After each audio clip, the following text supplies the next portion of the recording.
Welcome to episode number 6 of the Not Salty podcast. I'm your host, John Bell, and as always, I'm joined by my good friends and co-host, Mike and Kristen. In this episode, we interview our friend, the Garrett County Commissioner, the homegrown politician, the advocate for Garrett County, Paul Edwards. We talk about life at Deep Creek, we talk about his family, and we find out that his dad played for the Colts. How cool is that? Stay tuned. Enjoy the show.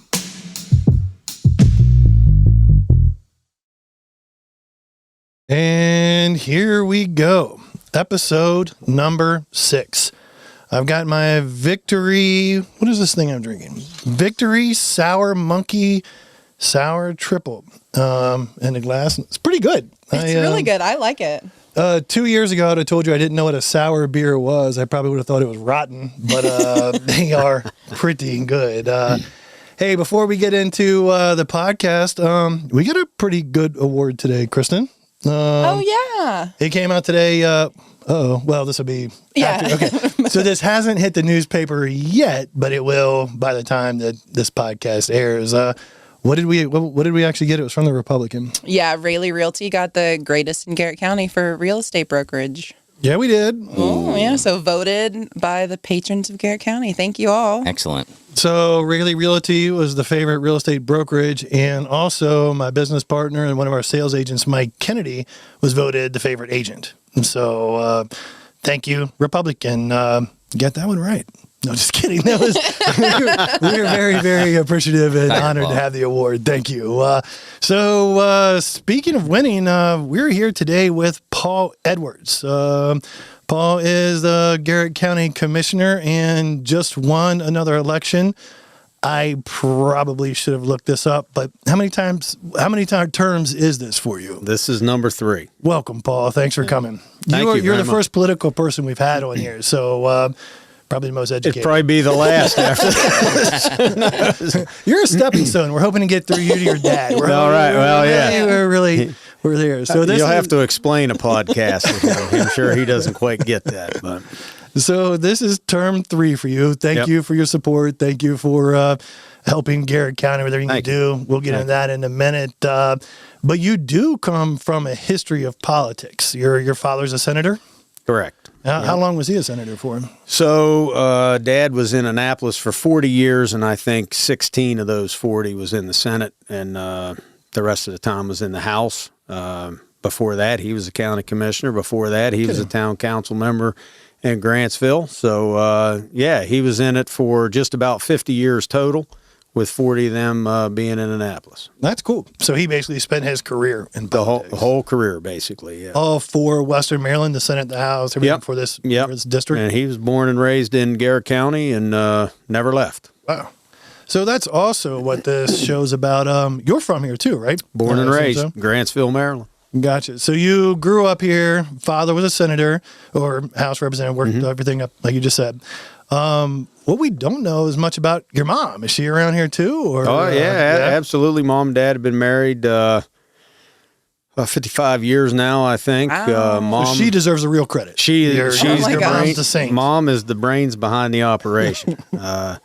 She's a Friendsville girl, born and raised in Friendsville, and ran a business for a while. Just got elected to the Garrett County Women's Hall of Fame last year. Wow, cool. Mainly because of her work in running the business, and always involved in everything that my sister and I did growing up, athletic boosters, band boosters, the whole 9 yards. And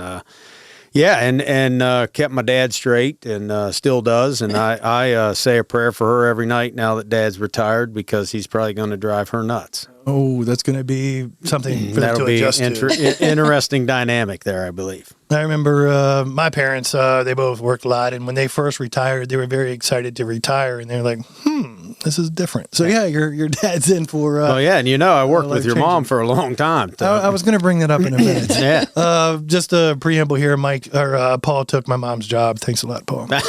Actually, she encouraged me to do that. So she was retired. I didn't take her job. We'll have she to was get her leaving. side of the story. Yeah, exactly. She's podcast number 10. We're just warming up for her.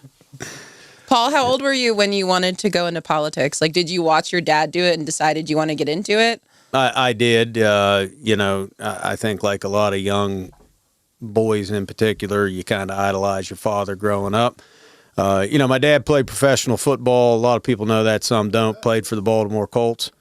No shit. Yeah, I guess we can say that on here, right? Yeah, no sure. shit. It's gonna get the E tag on it. So yeah. if you're listening, So my dad, when I grew up, and I said this at his retirement dinner, when I grew up, when I was a kid, even though my dad had been in politics for a while, all I heard was the football stories. I only knew my dad as a football player for a long time. As I got older and kind of watched what my dad was able to do in politics, and we kind of went over his bio there, but he was also minority leader of the House for a while. I think he's the only person from Garrett County to ever have that position. He was elected to go to the presidential nominating conventions, I think twice. So I was sort of watching all that happen, and I got intrigued by that, and started really thinking about politics, I guess, right after I got out of high school, and then put it into action. I was senior in college, I think, when I got elected to town council for the first time. So I was pretty young when I got into it. Never knew I'd really get into it. I mean, not that I've gone very far. I'm a Garrett County commissioner, but I never thought I would go beyond that step, and here we are. I have a sneaky feeling you won't stop there. We'll see where it goes. We'll see where it ends up. You never know. So you were on the town council for Grantsville? I was. So my track in politics is I was elected town council. After that, I was elected to mayor. I was elected 3 times to mayor before I ran for county commission, and now just fortunate enough to be elected for the 3rd time there. And who knows what the future holds. What do you do as a small town mayor? As much or as little as you would like. It really is. A small town mayor is a very interesting position to hold, because you can literally kind of try to be involved in every single thing that's going on and put hours and hours and hours into it, or you can show up every other Monday or whatever your meeting schedule is and basically put your 2 hours in and sign some checks and be done. So it really runs the gamut of what you want it to be. I probably fell somewhere in the middle of that. We had staff. You try not to step on their toes. You want them to be able to do their thing. And, but you're also in a small town. If you're trying to push the town forward, you got to kind of be active in what's going on. Sure. Prior to everything we've gone through with the lake and COVID and real estate over the past couple of years, I really didn't know that much about politics, and still don't. My education on politics was probably what I learned in 8th grade civics class, but now it's kind of coming back to me. It is a complicated process. Sometimes I'll call you and ask you things. You're like, that's not me. It's this guy. You got to call here, and then the county attorney, and it's just I don't think I would be a good politician because it would just drive me nuts. It's just a big process to go through everything. So I think I can see your point. You do see a lot of people who get elected for positions, and they're like, yeah, I can do this. And then they get in there and they're like, oh my gosh, I have no idea how to do it. A great example would be me. Like, I think I could be county commissioner. I probably couldn't. I have no clue how to do that stuff, but I could possibly win. So it is important, in my opinion, I guess, with politics, is important to not only win, but make sure the right person wins. Somebody's actually able to do the job. Well, I think that's critical, in that, you got to know how to be able to get things done. And the other thing is you got to understand how the system works to a degree, because what I think most people get most frustrated with when you're dealing with politics at any level is how slow things actually go. And how hard can it be? It takes forever to get exactly. You can have the best idea in the world, and every single person that needs to be involved in it can agree with it. By the time you do the process, it can turn into weeks, months, even years. And that's, I think, the very frustrating part, is it just gets bogged down with bureaucracy, and it's hard to push things forward that you think should just happen pretty quickly. My outsider knowledge of it, and just watching you guys, it does seem like you or your staff or the commissioners do have good contact with the parties in Annapolis. Like, we actually do have good representation. It wasn't too many years ago, 20 years ago, people felt like that we were just ignored. We were out here in Western Maryland. We really weren't Maryland. Just everything was focused on Annapolis, and nobody thought about us. I feel like we are represented well these days, for the most part. I'm sure it could always be better, but it does feel like, as a citizen, it feels like you guys have the ears of the right people downstate. Well, and you got to keep in mind, we're the third, I think, second or third least populated state in America. We're about 0.5% of the population of the state of Maryland. You know what our population is? 30,000? 28 and 5, something like that. We're overwhelmingly Republican majority in an overwhelmingly Democratic state. So when you just take those two things into consideration, the fact that we get anything is sort of remarkable.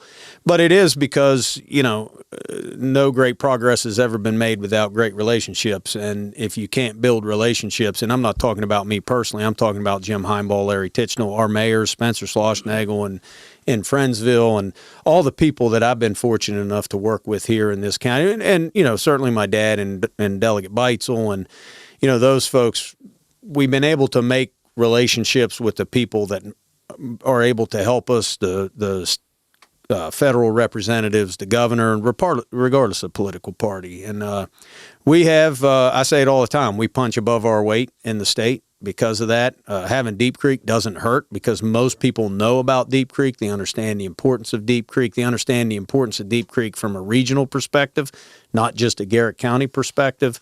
And a lot of them now own houses up here or at least vacation here, so that doesn't hurt either. We're hoping they all buy houses here. We're pushing them. If you know them, give them my phone number. We try to shake the coins out of their pockets when they're here, too. So, but you raise an interesting point, and it's well taken. That I agree with you completely. That there are still people that think we're neglected, and we certainly don't get everything we want, but we probably get more than what a lot of people in the rest of the state believe we should get because we're able to do that. I've managed several HOAs. I remember at one of the homeowners associations, people were arguing about something. And I literally made a comment. I was like, man, I could give each one of you $1,000 today and one of you would still be mad. Like, you just can't make 33 people agree on anything. It's impossible. Everybody has their own opinion, whatever. That's 33 people. You have 28,500 people in the county. It's just, you've got to make those relationships and make them count.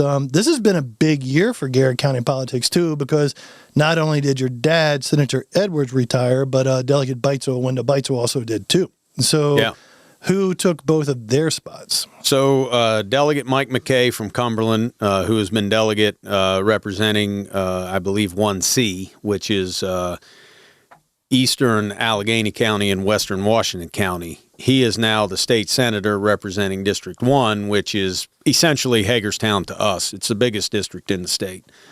Delegate Beitzel's being replaced by County Commissioner Jim Heimbaugh, That's right, who is moving into that position. So when we also have Ryan Savage was elected as County Commissioner to replace Jim Heimbaugh. So there has been a significant amount of change over that time, and it'll be interesting. This will be a real transition year for us, for sure. If I'm right, Jim Heimbaugh is from here. He's always wasn't Jim born and raised here? Jim was born and raised here, Southern High graduate. I don't hold that against him, being a Northern grad. Oh, boo.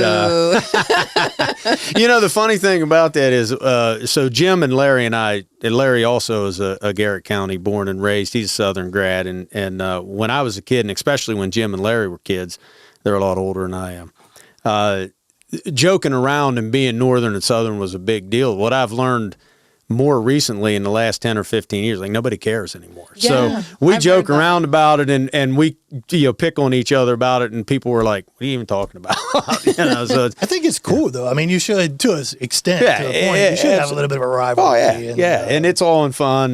But yeah, Jim was born and raised here and went away to the Army for had a career in the Army, left a colonel, came back and worked economic development here for about 20 years, give or take, and then ran for commissioner, was a 2-term commissioner, now got elected to delegate. So, that's his track. If I remember right, he decided to do that, to run at the PACE event last year. Is that I think right? you're Right. I kind of remember us standing around there. I was the outsider. Thank you for letting me be there. But we were standing around a table, and you guys were all discussing politics, and I was thinking about Skittles, and I was just over listening to you. And yeah, I think that's when he decided to do it. Yeah, I think you're right. Yeah, you were in the inside information there. Yeah. Yep. And I came home, and so I'm putting up signs alongside 219. Yeah. So even in that, I don't remember if it was that day or not, I've actually picked on you and asked you before, and answer this however you want to. But I remember asking you if you would ever run for senator or what you had big plans were. And you said possibly someday, but right now you have little kids at home, and basically, A, you want to be here, but B, you really can't be away from here right now. So I'm sure you have other political aspirations, but something you're going to put off in the future for a little bit for family reasons. Yeah, I had always kind of had my eye on Annapolis in some way. I don't know exactly what that looks like. I doubt it will ever be senator. Delegate would probably, the Senate district, as I said, is from Hagerstown West. It's a huge district, and it probably is only going to get bigger as Garrett County and Allegheny County's population continues to decrease. So you're going to have to pick up that population continually moving east.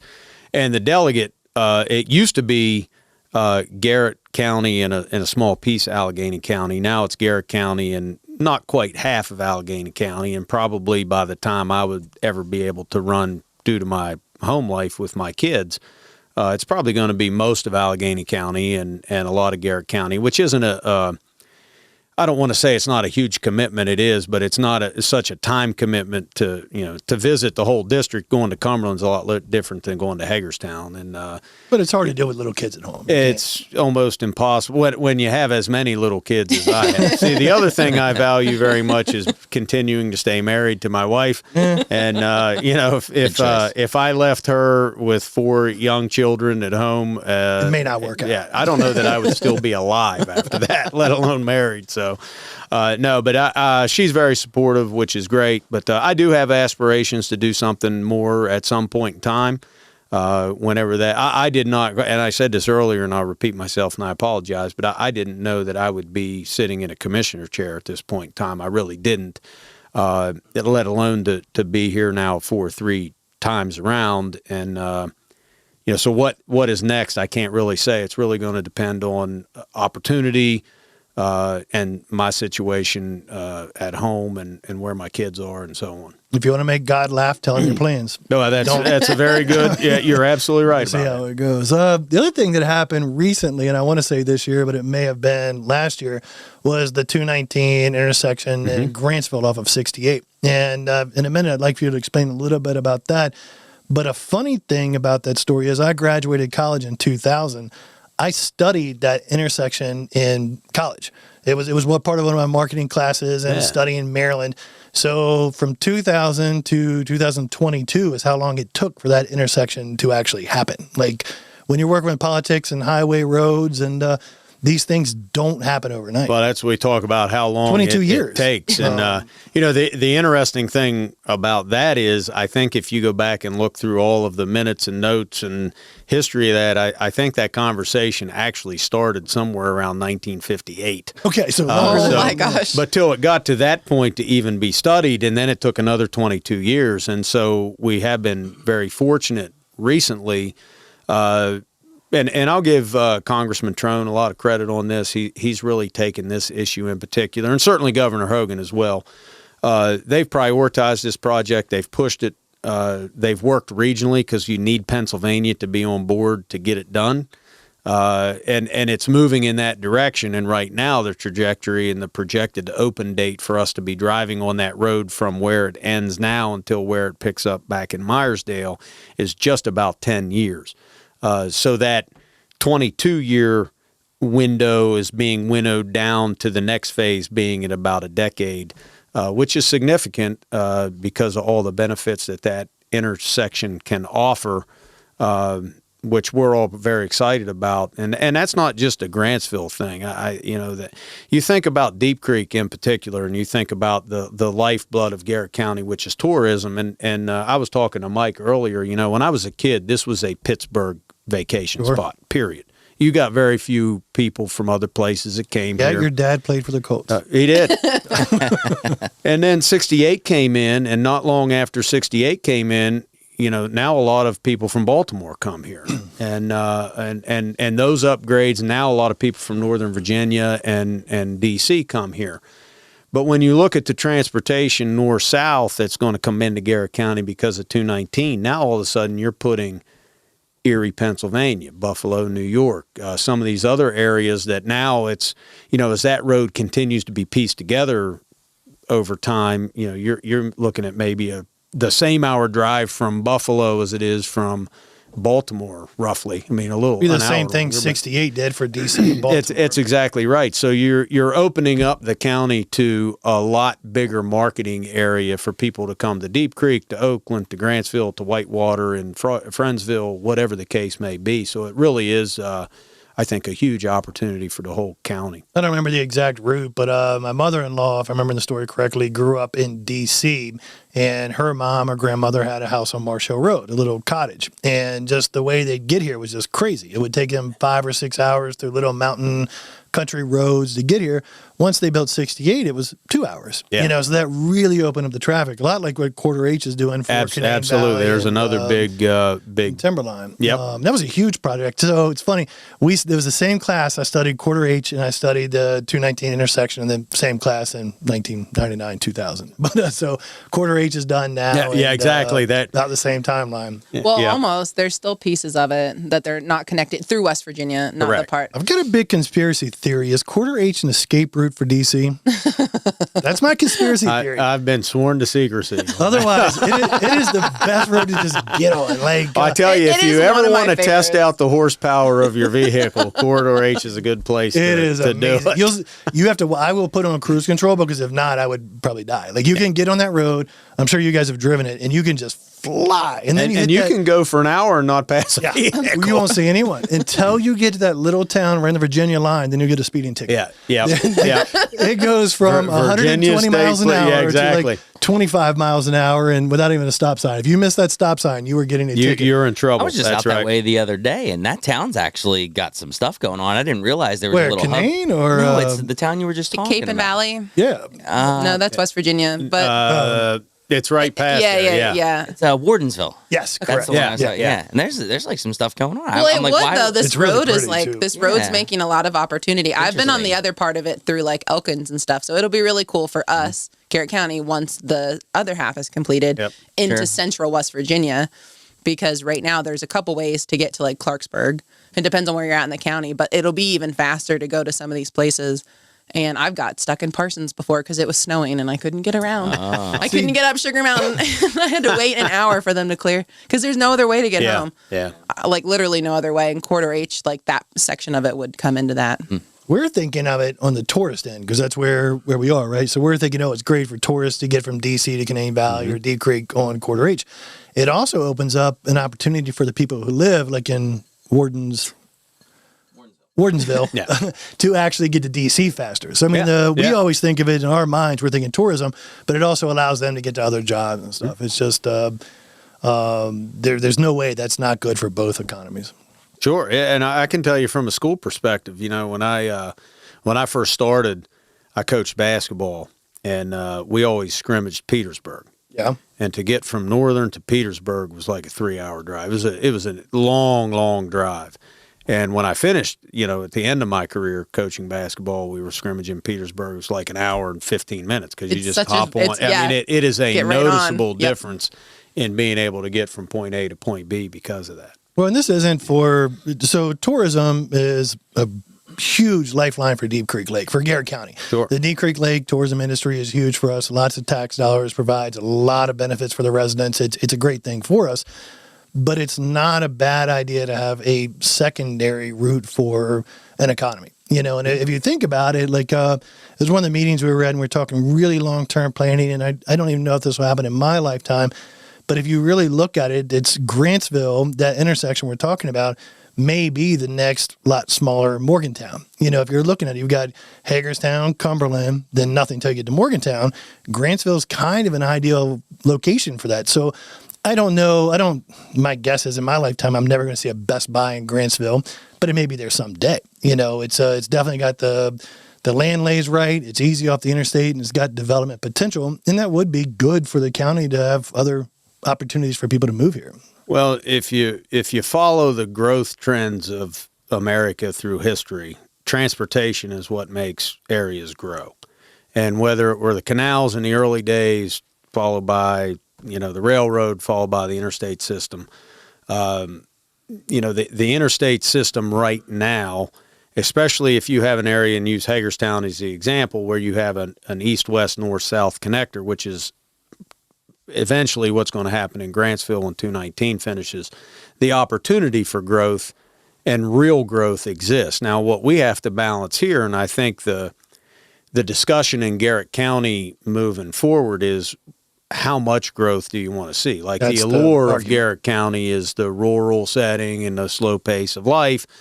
Do you want Hagerstown to sit here? I think most people would say no. I think the people that live in Grantsville would probably say no to that. Correct. But, would you want to see some growth that would rival a Frostburg, or something similar to that? I think sure, and just opportunity. At the same time, those transportation modes change, so does commerce. There's a lot more, as you guys well know, there's a lot more e-commerce now and internet commerce. It's not necessarily the box store. So what does that mean in areas that do have the transportation?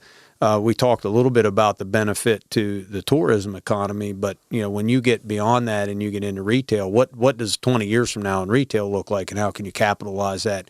My guess is, for the most part, it's still going to follow some of the transportation lines, and certainly internet access and connectivity is important, and we're working on that as well. But those are, you got to kind of look ahead at the trends too and see where you're going and project a little bit about what you want to see to meet that. You don't want to go to where you want to be now. You want to go to where things are going to be 20 years from now. Well, and I am a developer, so I'm pro-development, but I'm also pro-development with rules. And I think that's where it comes into play.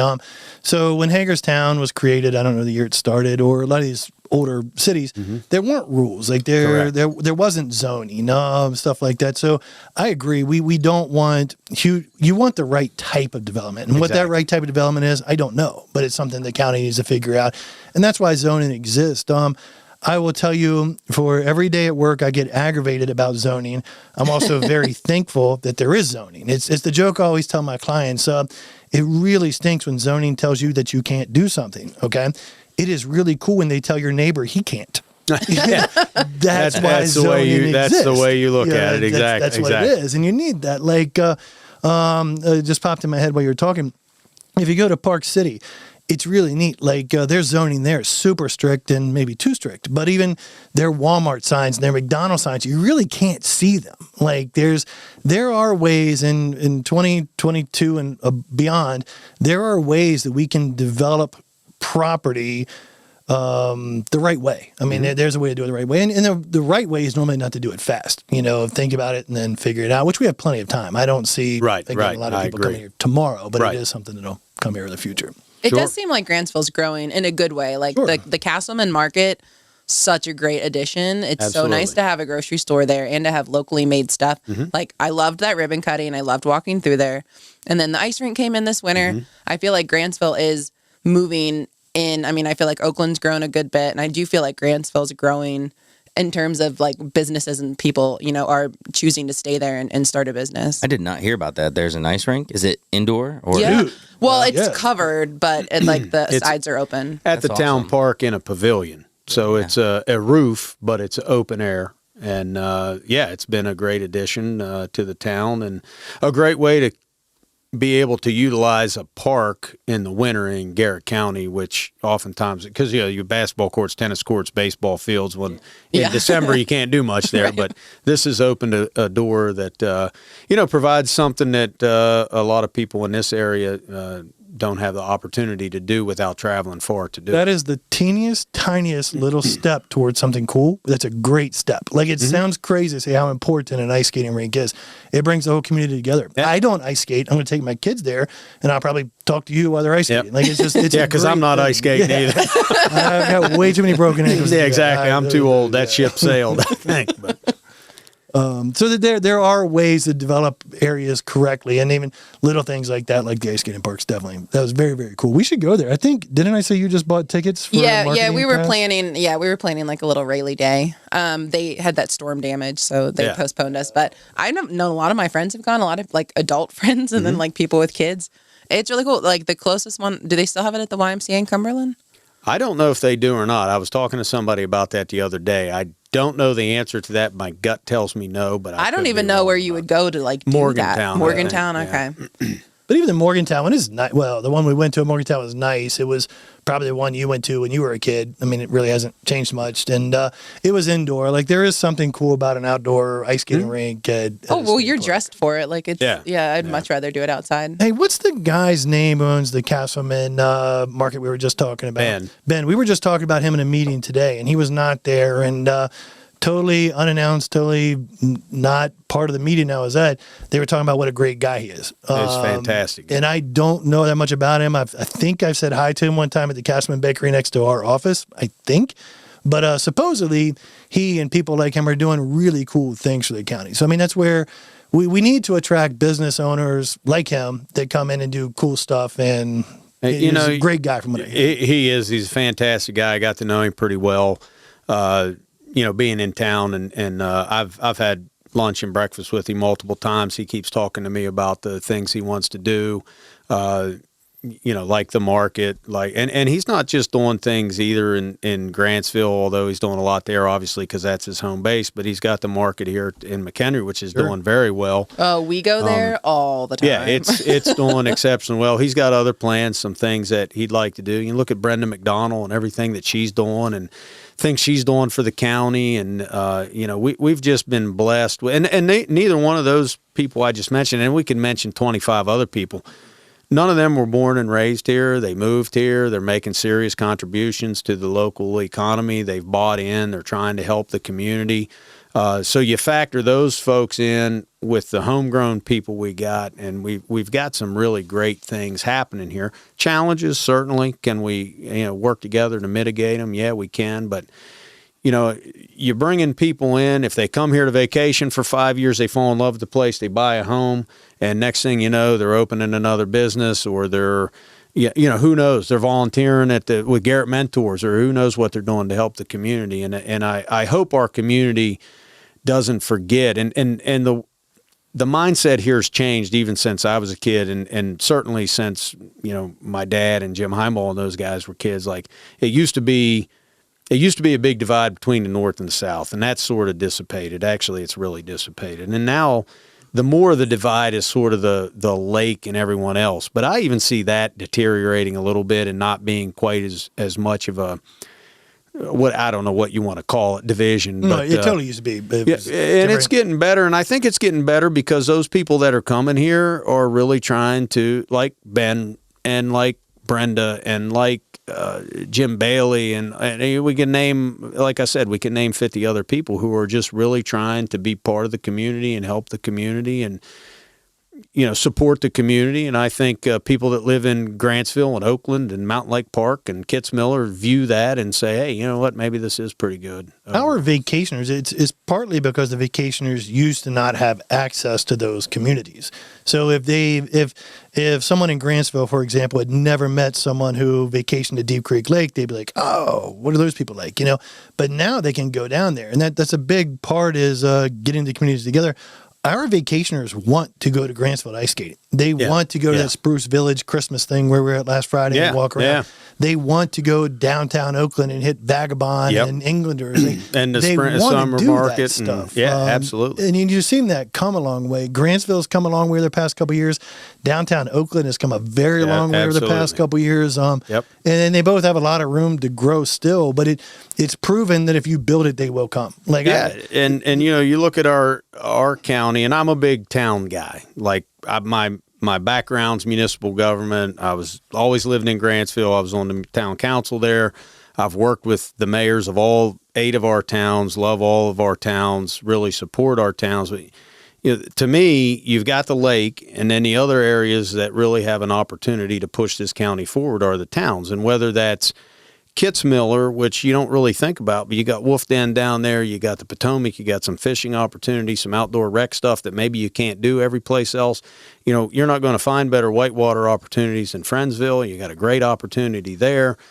You've just got some neat you got Firefly Farms and Accident. I mean, you've got some niche little things going on in our county that really, if you come to Deep Creek for a week, all right, and, it rains a day or two, where are you going to go? If you're here to be on the lake and you can't be, well, maybe you hit downtown Oakland for a half a day, and maybe you hit Grantsville for a half a day and finish up down in Friendsville, or you get you out. And if you're looking for a place to go and you think to yourself, what am I going to do at this lake for a week if I don't really want to just boat or whatever? Well, there's a lot of neat little things around. We can make a week out of it very easy. When we need that, think about when you go on vacation. When I go on vacation, I want to go to the neighboring town. Absolutely. You want to see what's there. You want to experience I go to the Outer local Banks. I culture. want to see Yep. what's in Duck. That's just what I want to do. So And people want I'm to do the that same way. lives when they come here. So I haven't even thought about bringing up Wolf Den on the podcast.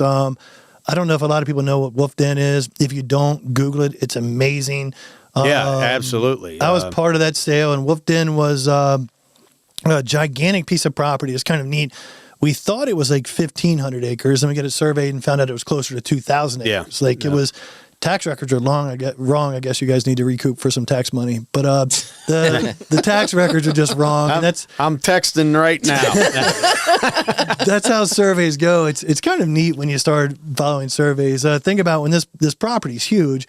When it was originally surveyed, it was done by guys on horsebacks with pencils and notebooks, right? When it was Meets and surveyed a bounds. couple years ago, it was done by GPS, and that's very accurate. Yeah, absolutely. So, normally you find out that you actually own less acreage than you thought. In this particular case, it was bigger than what they thought it was. And Wolf Den was this I always liked it. I don't know how to describe it right. Just this backwoodsy place to go four-wheeling. Awesome, right? You go out in the middle of nowhere, this awesome place to four-wheel and just have a great time. And I don't know, better way to say it, redneck it up. That's kind of what you did at Wolf Den, right? And then the state of Maryland purchased it, and now it's like that, except it's safe, it's nice, it's available, it's Maryland. I'm all for it. Maryland realized, the state of Maryland realized that there was an industry for four-wheeling side by side. And it's also a dangerous sport. You don't want people riding these things down 219. So they purchased a large piece of land, put trails on it. It's monitored, and it's just it's a huge addition to our community. It's actually underlooked. Like, a lot of people still don't realize it. We need to get the word. I think it's just a little too new right now, but Do they have like side-by-sides and four-wheelers available to rent or anything like that? No. I'm I not. don't think Not so. right now, but If you want to bring start a up an business here, excellent, come to Garrett County and do it. absolutely, Yeah. because you think about that and you think of, the state of Maryland owns more property in Garrett County than any other county. Matter of fact, the state of Maryland owns more property in Garrett and Allegheny County than almost every other county and state combined. All right, so the state will say, we're doing you a major economic benefit by owning property here. We argued for a long time, no, you're not, because although you own a lot of property here, you're not marketing it and you don't hire people to run it. Like in Annapolis, where the capital is, that provides thousands of jobs to people to run the government. Here, you have a park manager and one guy mowing some grass, and that's about the size of it. And you didn't pay taxes on it. But I'll give my dad a lot of credit here. My dad worked very hard to get something called the pilot bill passed, which basically was they restructured the way that the state partnered with the local county that they own property in. And the only two counties that qualified for this was Allegheny and Garrett because of the amount of land that was owned here. And so the state basically pays property tax on what they have here. And I'm oversimplifying it, but so we get an actual monetary value for what they own. But more importantly than that, we've also become better partners in things like Wolf Den that, hey, here's a great opportunity to bring more people here to do something. And then what is the result of that? And you hit the nail right on the head. What businesses can happen here? Four-wheeler rental, Cabin rentals, a gas station in Kitzmiller. What can we do that would benefit this area, but also benefits the local community, and then the opportunities to grow mom and pop shops that come from It's that? an absolutely beautiful property. It's about 2,000 acres, a little bit over a mile of riverfront of Potomac River. Easy access off Yep, paved very roads. easy access. And they've got the trail system set up right. They've got easy trails that I could take the kids on.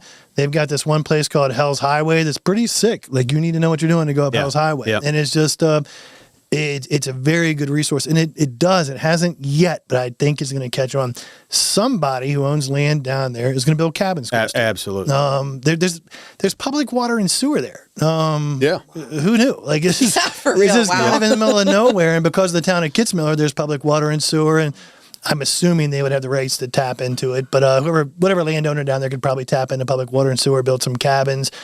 It probably will not be like the Hatfield McCoy four-wheeling area, Right. But it's got potential to But be you close. could, I mean, they do at Hatfields. They rent side by side. absolutely. They rent the helmet. Where's and that? It's down in southern West Southern Virginia, West Virginia. and the state of West Virginia. Kentucky, West Virginia border. Yeah, it's so a great cool. place. to It- it's a big Oh, deal. you would love it. It's You would love it. huge, but we stayed in like a little cabin, and it was one owner, and he had a bunch of little tiny cabins, and then he had a couple houses. Was and it Boss Hog? No, There's it a was. guy that It was runs the, Hatfield McCoy. It looks like Boss Hog. no, really it was. does. They owned the Toasted Goat. Little plug for them. And it was super cool, and they had like a Donnie little. Carter? No, I don't know. I don't think so. Oh, okay. They had like a little goat farm. It was A super different cute. toasted goat. Okay, there might be two. I know, yeah. Okay. Yeah. Over Donnie's time. not in that. Donnie, if you own the No. Toasted Goat at Hatfield McCoy, Yeah. we got to talk. Yeah, that's Anyway, right. That's I right. think that would totally fit in Kitzmiller, just like having been to Hatfields and like seen that, and it's a really good idea Would just to get totally people fit. down there. Yeah, I like how you brought up mom and pop shops too, because I think, for the most part, everything's going online, right? Anywhere in a city, it's like it's hard to have a shop like that. But in an area like this, when you have people coming out of town, they want that experience. Like, you really Absolutely. do have the opportunity to open a shop where people come in, because you can't buy an experience online, right? Amen. no, and you come Absolutely. here to disconnect. I mean, honestly, like Yeah. vacationing, even just at Deep Creek. But I mean, especially if you rent a cabin at Harrington Manor State Park, you are not coming to play on like a lake Yeah. in a giant pontoon boat. Like, you are coming to Yeah. get away. And all of the cabins were booked Thanksgiving. We rode our horses on Harrington Thanksgiving morning. Oh. And there were so many, all the cabins were full, and people were just sitting outside having a great time. And like, it is a tiny cabin. I don't even know what's in it, but it is not like the Ritz at all. And people come for that for sure. Absolutely. cabins. And there's probably a lot of your listeners that don't know anything about Harrington Manor. We should There's talk- probably don't. a lot of listeners that know nothing about New Germany. And now I'm a New Germany guy, and you want to talk about a real gem.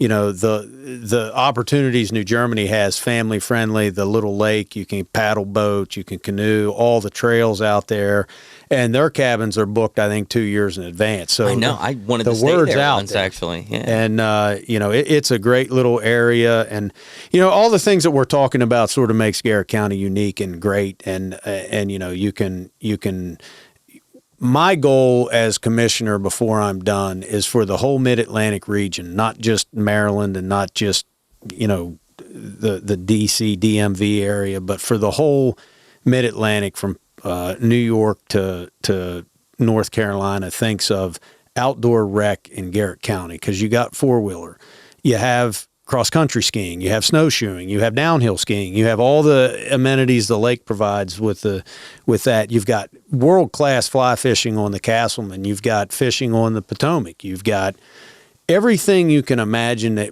mountain biking and hiking and just so on and so forth. And the other thing, to your point with mom and pop shops, with a few exceptions, we've got almost no chain hotels, almost no chain restaurants, but we've got great restaurants and great hotels. Like, you can't stay in a nicer place than the Savage River Lodge. You can go You really can't. It's great. Oakmore Hotel, even for a small little hotel in a quaint little town, and you can walk the streets. You can go to Englanders and get a neat experience, or Vagabond, or all the places here at the lake. All the restaurants here, with Uno's the exception. I didn't even know. I mean, I'll tell you how hick I am. When I was a kid, right? I didn't know Uno's was a chain store No. till I went somewhere and I Yeah. like saw another one. I was like, wow, I thought that was just a Deep Creek Lake thing. Have you ever eaten at a different Uno's? yeah, and it It's isn't the not same. It is not the it's same. Wait, Not. my first experience seeing Uno's outside of Garrett County, because I'm born and raised here, it was like at a gas station or something. It was like a little tiny pizza Oh, pickup. I'm sorry. Yeah. That must have been And so disappointing. I was like, no, Yeah, this what is is where this? we go for prom. Yeah. Like, this is the nicest restaurant we have, and they're selling pizzas at a gas station. Yeah, it's crazy. But, you Terrible. think about it, Castleman Restaurant, Penn Alps, you can have experiences here that you cannot have anywhere else. yeah. And I think that's a draw. And when you factor in the outdoor opportunities that we have, you just have some real great opportunities here. And the We were- businesses make it too. Like if you Yeah. look at other resort towns, it's not uncommon for the restaurants to close in the off season. We don't. This year, because of staffing issues with COVID and stuff Right, like right. that, they've been shut down on random days. But for the most part, our businesses are open year round, and that's something to be said about the resort. And they couldn't be if it weren't for the county bringing people here. Again, I don't know how much we want to get into this. But we also do have a very good chamber of commerce here. The local chamber is constantly pumping out advertisements for Deep Creek Lake. It's probably once a week I'll get somebody down in D.C. Yeah. will text me a picture of a bus. And on the Yeah, side of the bus is Deep Creek on absolutely. it, and they think I the put bus? it there. Yeah. Yeah, or on in the train station on the floor, like the floor Yeah. thing. Yeah, they We do all really kinds of do. stuff. They do really cool stuff, and it works. And even the trail systems. Like I'm going to tell you, for the listener at home, I do exaggerate a lot because I get excited, but I think this is accurate. I'm going to say once a week, I'm in a vacationer's house, put in it for sale or something like that, right? And they always have this killer, awesome side-by-side in their garage. And here's what really catches my attention about it. It's clean. I'm like, where do you guys ride these Yeah. things? Like these guys, Yeah. they come up here and good for them. They buy these awesome $15,000, $20,000 side by side dream machines, and they didn't know where to ride them. Like they would literally ride them to their mailbox and back. Mm-hmm. This Wolf Den Park we're talking about is 20 miles from the lake, maybe 15. Yeah. It's Totally worth easy the to get drive, to. yeah. Like if you have a trailer, Yeah. I mean, it is Yeah, absolutely. very easy Usually to don't get to. come here without a truck or some sort of Right, four-wheel drive yeah. anyway, right? Yeah. Well, and what's the Jeep Park was open kind of recently? I haven't been there yet. John's Rock, St. maybe? John's Rock. Okay. So that's on the other end of the county down in Finsel. It's on the Garrett-Allegheny County line. And I went to the ribbon cutting for that and actually got to ride in one of those Jeeps on the rock trail. And We it's need to pretty do that. We're intense. doing Yes. that. It's super intense. about me, guys? And, Well, yeah, no, I couldn't see you. The microphone was in there. Yeah, and the same, the same thing. It's got different levels of experience and so on and so forth. But I was literally in a Jeep, like hanging on like this, hanging on to the bar, looking at the rock coming right at me, and That's the cool. the driver's just like, hang on. Like I don't really have a choice. Did they give here. you the pep talk? So I went on Jeep Trails one time, and they're like, if we start rolling, cross your arms, don't hold on. No, Yeah. I Like when you I get didn't attacked get by a that. Yeah, Eric, no, above your head. because Yeah. if you hold on like outside the window, you could get your hand. Yeah, caught. you're that gonna get makes smashed. So yeah. they're saying like if you start rolling, don't literally just cross your arms, trust your seatbelt, and chill and My, relax as the Jeep tumbles Oh yeah, into oblivion. just relax. Don't worry at all. Do not stick your hands out. Yeah. I've been at a place where that happened to someone, and do not stick your hands I know, out. That is yeah. no joke. Before I forget, we brought up, obviously, you mentioned Whitewater in Friendsville, which not a lot of people know this, but Shimrock brought this up as like, we're within like an hour and a half of some of the best whitewater in the entire world. Yep. But Yep. have you been down the Upper Yock in Friendsville? I have not. All my friends and most of my family have, and I have not been on the water. All right, so all Sit at four the of us finish this line. summer, Yeah, we're yeah. All right. jeeping, we're taking Wait, a all right, raft let's do tour. it. Let's do it. Who's bringing the beer? Because I'm in. All right, I'll take care. So, are you comfortable talking about the path in Friendsville? Is that something that's going The on? Yacht Trail. that's Yeah, right, Yacht I mean, I'm comfortable talking about anything. it seems to be, and to set it up, when I first heard about it, I was like, boy, that sounds really cool. You know what I mean? I was like, put a path down the Yog River. It sounds great. Then we talked to Jesse, and Jesse's like, no, I agree with you. It's really cool, but it also kills a lot of wildlife and changed the whole atmosphere of it. Is that to the point where it's a done deal, or is that No. something people are still talking about, or where are we with that? Well, I think the cart got before the horse on this, and the lack of information made people fill in their own blanks. And when That's usually what happens. Like and when we hear that these arguments. and when that happened, there's a lot of rumor and stuff out there that is not true.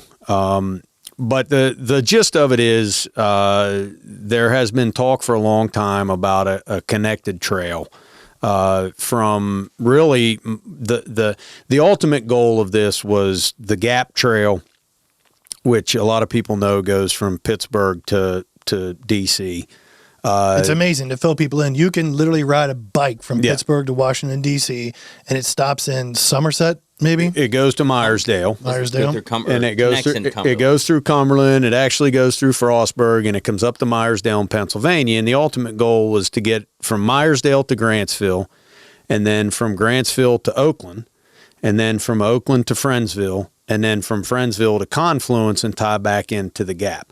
The Off the cuff, that sounds amazing. That and sounds the great. point of that is there's over 1 million people a year travel the Gap. So the thought is, okay, if you can pull 5% of those people off to do this loop, that's more money coming through Garrett County. Now, the actual path of that was always, well, maybe you go here, maybe you go there. There was only a couple of really defined areas, and I don't know, because we were not consulted on. And when I say we, I mean the Garrett County Commissioners. We weren't consulted by DNR or the state or anybody on, we're going to get some money and build a trail through here. We were not taught. So I can't speak any more from an authoritative standpoint because I don't know what happened there. The money that was allocated, the way I understand it, was simply to do a study of what's the best path to take. And then if we identify a best path, then we have some money to start constructing that path. Now, the problem is, and not to get political here, not to tread into controversial issues, but the budget hit the paper and people saw that allocation of money with no context to it. So then it was, well, they've already made their mind up. They're going to do this. It's going to go right here. It's going to be a paved path. It's going to be this. Yeah. I can't speak to any of that. I know that Garrett Trails put plans out of what they wanted to do. I think some people thought that's what actually was going to happen. DNR has not even moved off of we've got money there. So they haven't even gotten to the point like, yes, we're even going to do a study. The new governor could come in and say, you know what, we're not even going to spend money there. It's too controversial. We're just going to take it and do something else with it. Or they could It's still say, in the beginning process. We don't know what's gonna Way happen or not. beginning. yeah, I As mean, we heard earlier, like most things in politics. yeah, noticed that. I just don't. I'll be honest with you. I don't know where that's going to go. We had a public meeting that I don't even know who put it on. Now we were.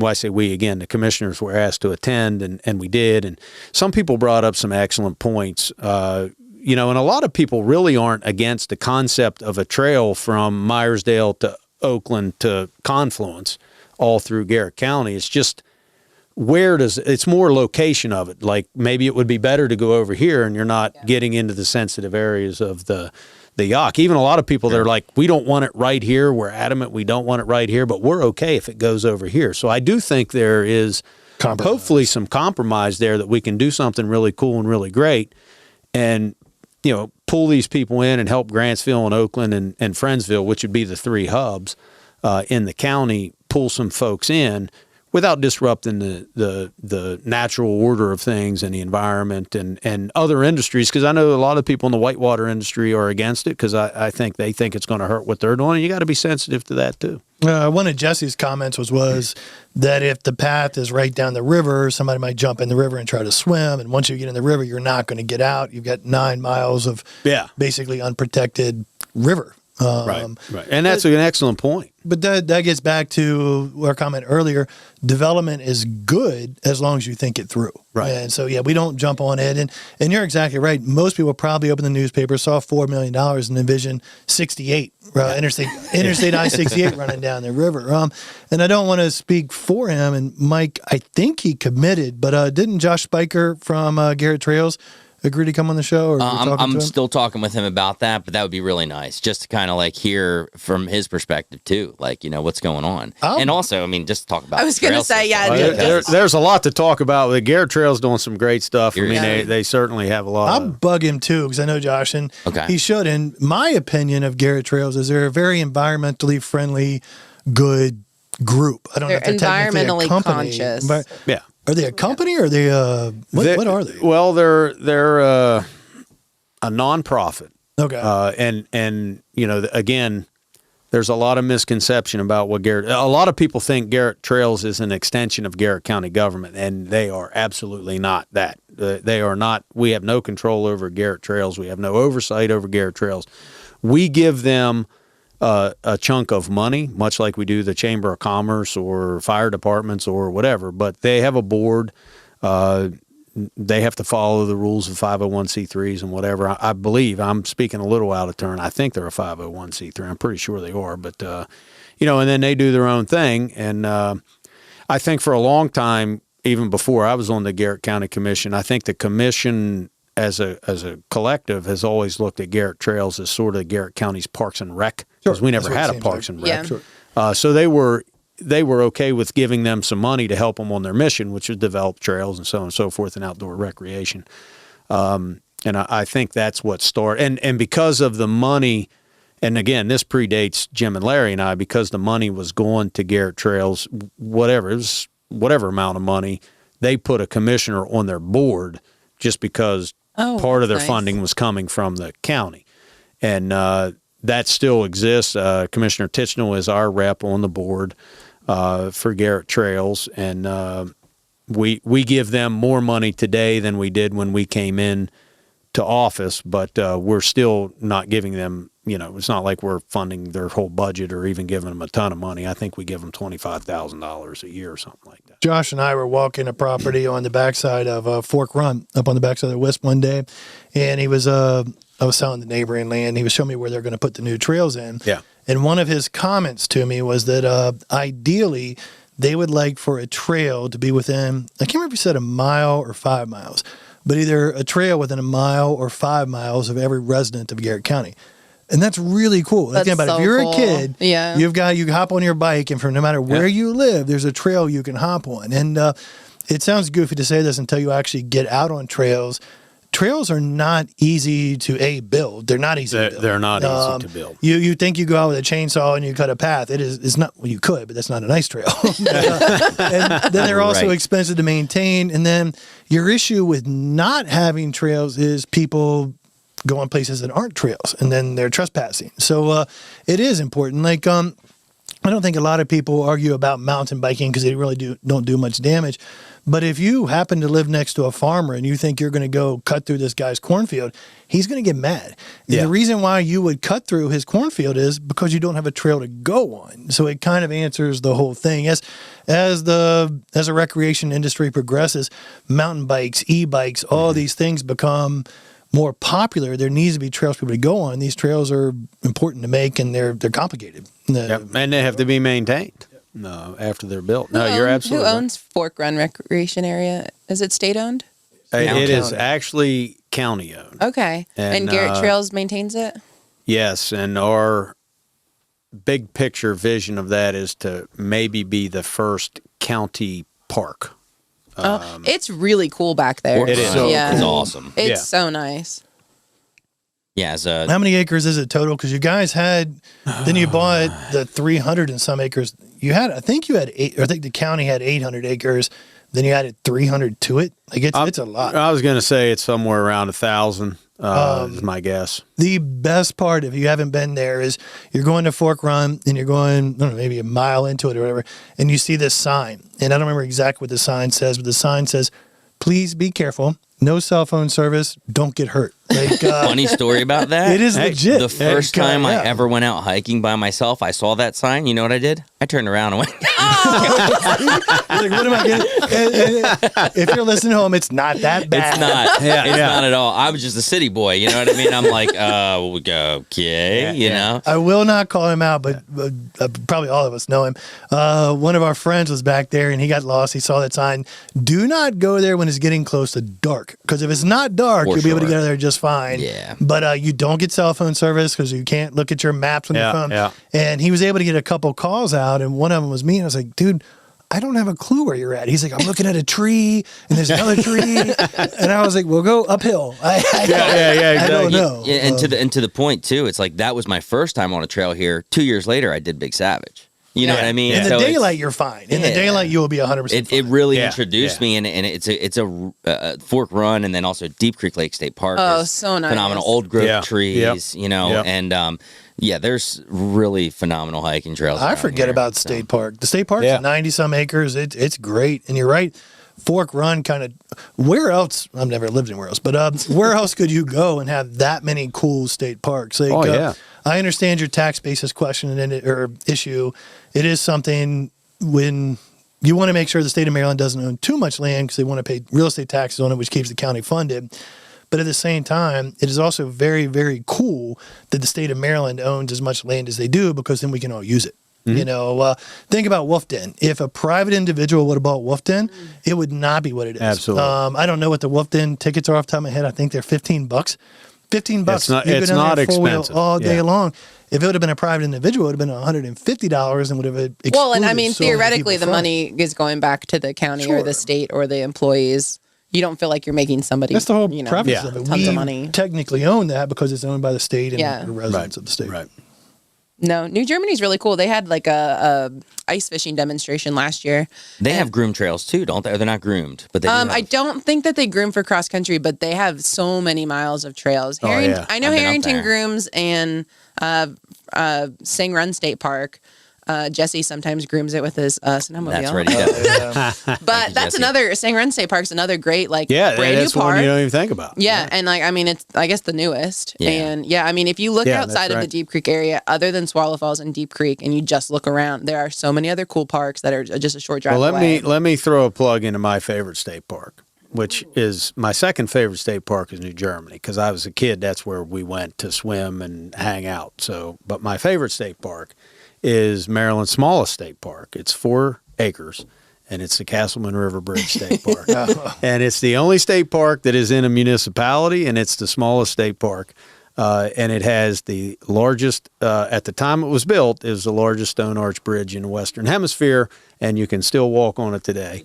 It's Did very, George very cool. Washington walk over it? Like somebody that famous was did. Yeah. predates George Washington, but Oh wow. yeah, George Washington was about 500 yards away where he crossed. But if you think of So they say. so they say. Yeah, If you we think didn't- of we don't have all video of the footage. presidents from like James Madison to probably the 1940s, right? And I don't know who all was from the Midwest. I can't remember all of them now, but they all would have traveled the national road to get Yeah. to D.C. So they all would have went over that bridge, and they all would have come through Grantsville and Frostburg, and they all would have came that way. And the Castleman and Penn Alps has done a nice job of trying to like articulate all the people that have been through there and everything that happened. But that state park is pretty cool, and you It's can so cool. That's you can my walk favorite. it in like 2 minutes. So. Yeah.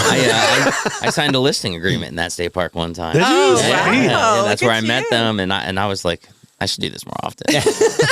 There's a property I worked on in Grantsville also, and part of Braddock's Trail cuts through that.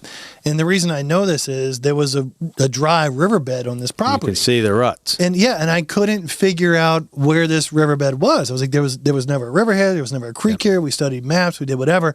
It was finally Rich Skipper from Highland Engineering. Rich goes, no, that's Braddock's Trail. And you got to imagine, my history stinks. Whatever year this was, 1800, 1776. What war was this? I don't know. So this is before 1776. Okay, so there were so many French and Indian War, horse 1760. carts. This is Braddock's Trail was Yep, French Indian War. 1760. So many horse carts and whatever, and 17 whatever, we're going up and Yeah. down this place in Grantsville. It still looks like a dry riverbed. Like Yep. it is literally just an indention in the ground where you would swear a river used to be, but it was soldiers hiking up and Yep. down through there. And it's really close to the bridge you're talking about. Yeah, and that's why the bridge is there. I mean that road, and I know we're sidebarring from where you guys want to go, but that road originally, before it was Braddock's Trail, was Nemacolin's Path. That's where you get Nemacolin woodlands. Nemacolin was the chief of the Indian tribe that was here when Cressup and all those guys were out here sort of surveying the land. And so that was already a path that existed. So when Braddock came to go to Pittsburgh,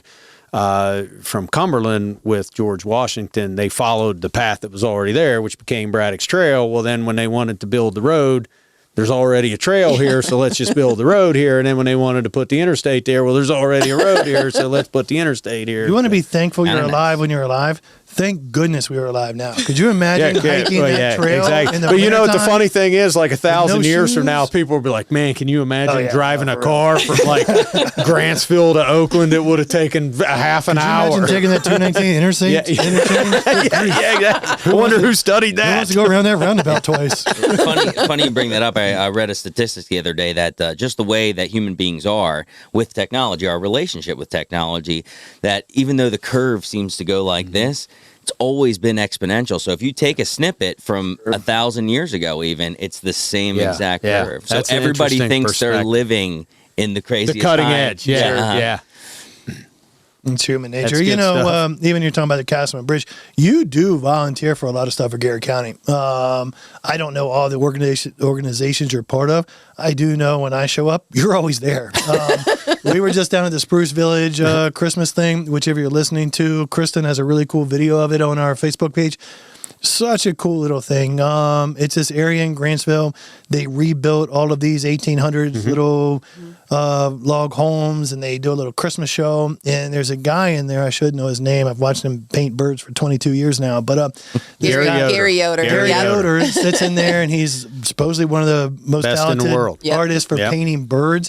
And they look legit. Like he makes look these like real clay birds. Yeah. And It's amazing. there's a lady that weaves in there. It's just a cool little Christmas thing. I'm happy to hear that they're still doing it because I know they got hit pretty hard with a storm a couple years Oh, the back. tornado. didn't They did, Yeah. yes. Well, and then your wife works at the restaurant right there too, right? She runs the manager. yeah, she actually sort of manages that whole event now, which is why I was kind of there helping out. But yeah, it was good to see. And you know, people from all over the place go there, and it's a lot like all the festivals we have here. I mean, you go to the Celtic Festival in Friendsville, you go down to, I mean, certainly Autumn Glory, but even, you know, everyone thinks about Autumn Glory, but Oakland does so many other cool little things, and you just go downtown on like Winterfest, and you run into somebody from Cleveland, and Oh, you're just yeah. like, what are you doing here? And you know, it's interesting, all of our little towns and all their little festivals and everything. People from all over the place just wander into those things. It's kind of neat.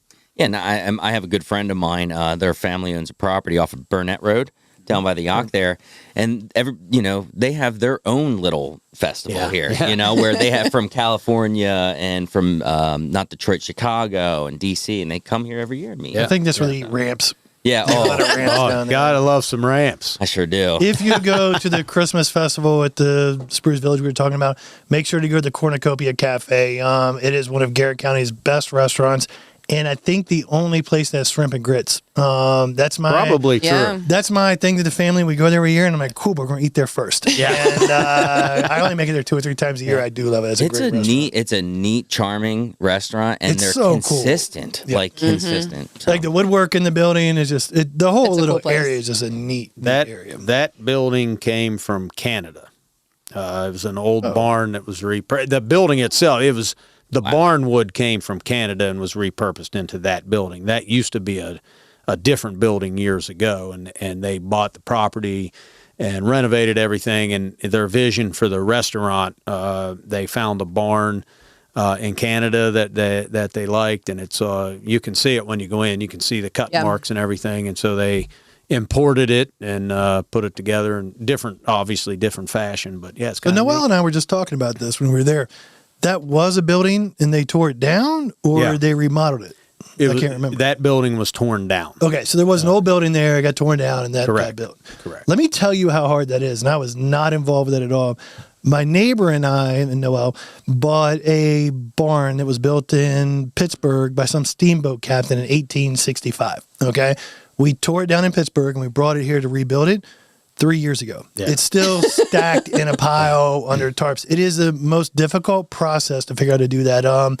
We've gone through engineers. We've gone through everything. It is not easy to rebuild something that Yeah, was built yeah. in Canada that long ago. Wow. When we're done, it's going to look great, but it is a very, very, very complicated process. Yeah, because you want to make sure you do it justice, right? I mean, Well, Oh, I think yeah. we're actually going to cheat So I've recently figured out a way to do it. I think what we're actually going to do is, and it'd be cool, it'd be great. We're going to stick build it, and then I'm going to use the old barn almost as decoration. Oh, so yeah. That's a good my idea. That is cheating. but my issue with it is these logs Innovation. are It's innovation. these logs are 15 inches around. They were built in 1860, and they're white oak. And when you look at them, it's really weird. My Oak friend, logs? yeah, my friend Wow. Andrew Eisworth knows a lot about it. And he was, I can't believe that. And it's weird. If you look at this log I'm talking about, it looks so different than a white oak today. And you got to think this was like first generation white oak. Like Sure. Yeah. in 1850, whenever somebody cut this down, it was probably the first time this tree's ever been cut down. Yeah. You know, so my issue I'm having is I have to hire an engineer to prove how strong that tree is for structural reasons. How in the world am I supposed to prove? I'm running out of money on engineers. If anybody out there is Yeah. listening, Yeah, exactly. you know how to reach John. Spoken with a lot of engineers, and it's just very hard to do with that. So we're going to build the structure, and then I'm going to have that not be. I'm going to build a structure of steel and use those for decoration, but it'll still look really cool. Wow. It is the neatest thing, and that's one of the things I think I picked up on without knowing about it. Cornucopia, even your ceiling in there, the walls, like that makes sense. It's really rough cut, rustic looking, and it's just a neat atmosphere. It really is. I love So that. one of the things we ask all of our guests is, what is your best Honey story? Ooh. That you're allowed to say Well, out Hey, loud. you can I'm always. I'm not really get a allowed to pass. talk about any of my experiences. Oh, boo! That many, huh? John's probably heard a few, but Back in the day, we climbed up on top and spanked the monkey on the roof. well, that's the gorilla actually on a the true roof. story. Yeah, I mean, I think everybody did that at least once, right? And On yeah, my bucket list. yeah. My Stood on the best elephant and Tony Howard surfed, story. Yeah, I don't know. I probably don't remember my best Tony Yeah, story. that's true. you know. That's fair Yeah. for everybody. I think that we oh shoot, we didn't tell you this. So every guest gets a tiger claw, and we didn't explain to you what a tiger claw is. It means if we ask you a question you don't want to answer, just tiger claw. So tiger claw, Okay. for Paul. That's fine. Yeah. If I wasn't into politics, I'd just be like, Yeah. oh yeah, this one time. But you know, You're good. That's yeah, fine. yeah, His best Honey story was the Deep Creek dunk where we raised $75,000. yeah. That's exactly right. Well that is. done. I Yes, could be a well done. politician. Very good. Yeah. I'm Yeah. gonna tell That you is something. actually true. I could win, but then I wouldn't know what I was doing. Don't vote for me. The worst, please don't vote for me. Was Yeah, the that'd Honey? be a heck of a campaign slogan, huh? Don't vote for me. he might win. And that with might it. work. That may be. Yeah, that might work. Who knows? I've got a better one for you. So you played basketball in college or high school. You High played school. basketball in Yeah, high high school school, for yeah. Northern. Yep. Were you better than Kevin Liller? Kevin always says he's the best basketball player to come out of He Garrett shook County. his head. Kevin's was pretty good. Okay. Now Kevin's older than me by a little bit, so we never played against each other or anything else. But I will tell you, Kevin Liller was a very good basketball All player. right. Wow. That's humble or I true. mean, Kevin was very good. I'm not bragging, but my dad is on the Hall of Fame. It's Oh, okay. We're going to throw him in there. I don't know if Kevin's up there, but my dad is. Probably a question for Kevin, but there's been a lot of there have been a lot of guys come out of and gals come out of Garrett County that have gone on to do tremendous things athletically. But basketball, I think, is very underrated because we never really had that guy or girl go pro. But, right now, what a lot of people don't know is, Dick Bender, who graduated from Northern, and he coached at Clemson, and I think he's still coaching right now. Oh. Caitlin Frotz won Yeah. a national championship Pretty awesome. and is now an assistant coach at the University of Maryland. Tom Bosley is a Hall of Fame basketball coach, no matter how you cut it. He had a big honor a couple years ago, didn't he? Go coach just like a last year. national team? Yeah. He coached the McDonald's All-American team. I mean, you're not going to find a better high school basketball coach than Tom Bosley. And I could go on and on. There's actually a lot of girls and guys who have played basketball here who have done great things. that people don't even know about because they never went pro or they never did this or they never did that. But we've had some baseball players go pro. We've had college national champion softball players, and my dad played for the Colts, and we could go on and on and on. But basketball has done and we're not even going to get into wrestling because we just dominate the state in wrestling. Northern and Southern wrestling is off the charts.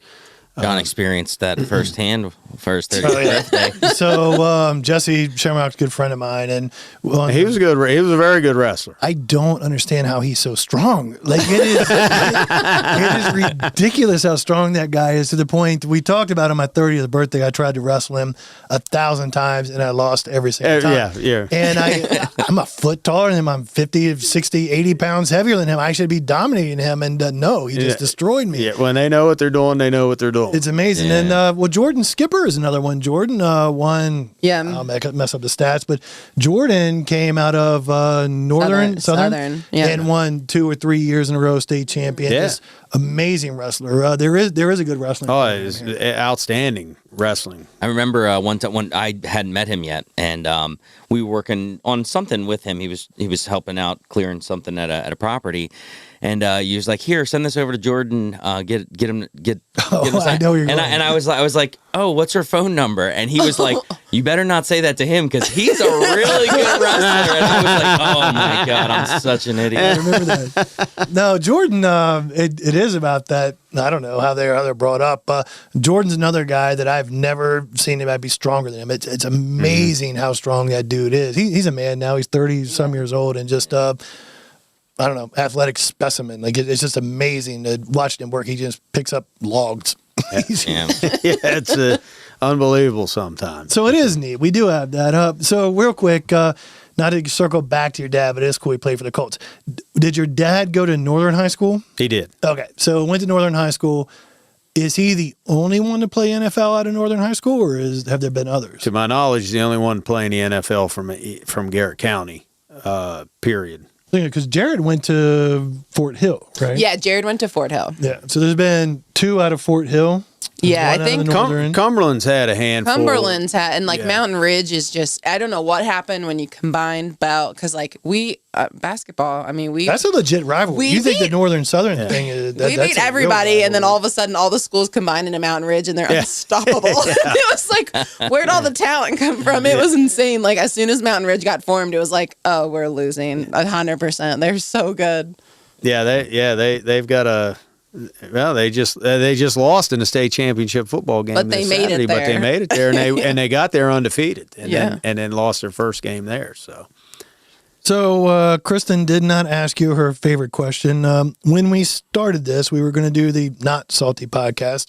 So she wanted to ask our guests what you were not salty about. And we found out that's boring. We don't care what you like. Everybody's happy that you like rainbows and puppies and whatever. My 2 favorite things. What are you Nailed salty it. about? Is there something in Garrett County? If you were king of the world, if we throw away politics and you were the king of the county, what would you change? Like what? What aggravates you? You only have one tiger claw and you already used it. I don't know that anything really bothers me that much because I honestly, it may be cliche to say, but like all the problems we have, I think we can fix. So I think, there's nothing I look at and say, this is a major problem and we can't fix it. And so if I were king for a day, this is what I would do. I think the only thing that really bothers me is in Garrett County, probably the thing that bothers me most is there is a glaring lack of understanding about how county government works.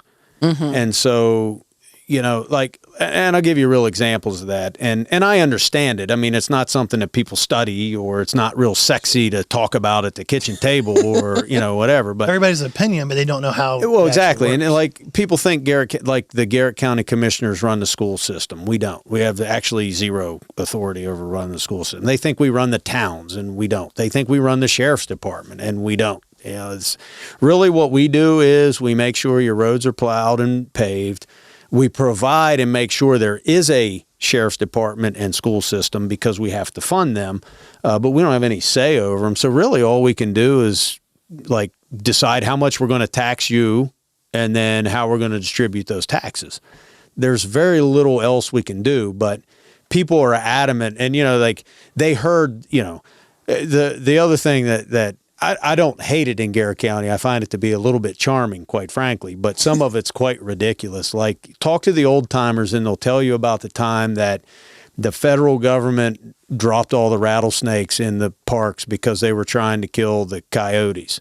And you talk to some other old timers and they'll say, we know that State Farm put coyotes in Garrett County because they were going to kill the deer because there were so many deer accidents in Garrett County and it was costing State Farm money. Like, these are legit things I hear all the time. And I'm just like, that never happened. That is a wild conspiracy I theory. did run into the biggest rattlesnake in the world at Wolf Den. And the state owns it. Paul Petito, and I don't know if you know. I know Paul well. It was Paul. Oh gosh, this is such a funny story. It was me, Paul, a lady named Emily from the state, and a bunch of DNR police. And we were back at Wolf Den, and we ran into this enormous rattlesnake, right? And then, biggest one I've ever seen.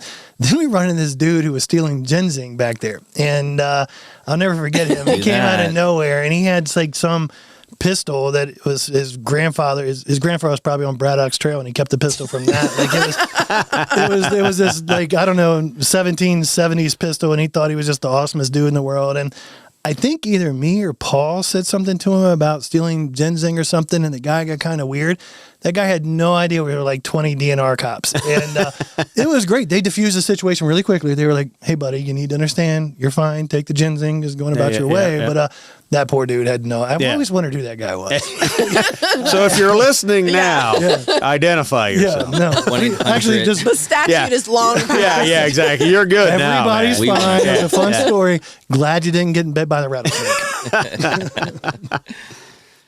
So we're just over an hour. I guess we got our fun questions in. Yeah. So Paul, thank you. This is really, really cool. Thank you. This was fun. I enjoyed it. But I think the answer to a lot of your question is just education. A lot of people don't know, and I don't have a clue how to educate people, whether it's TikTok or Facebook or whatever. But everybody these days seems to have their own opinion about stuff. And the reality of it is you guys actually do 100% care. So There's no question about that. On it. Yeah. And if I don't want to speak for you, but I know that personally, when I have issues or things to talk about, I call you, answer the phone, and call your office, whatever. So thank you for being on the show. Thank you for loving Garrett County, and please continue to run for whatever office you want to run for, because I do like getting the free T-shirts every 4 years. I was going to wear mine tonight. out on me, John. I was going to wear it tonight, but I've got paint all over it.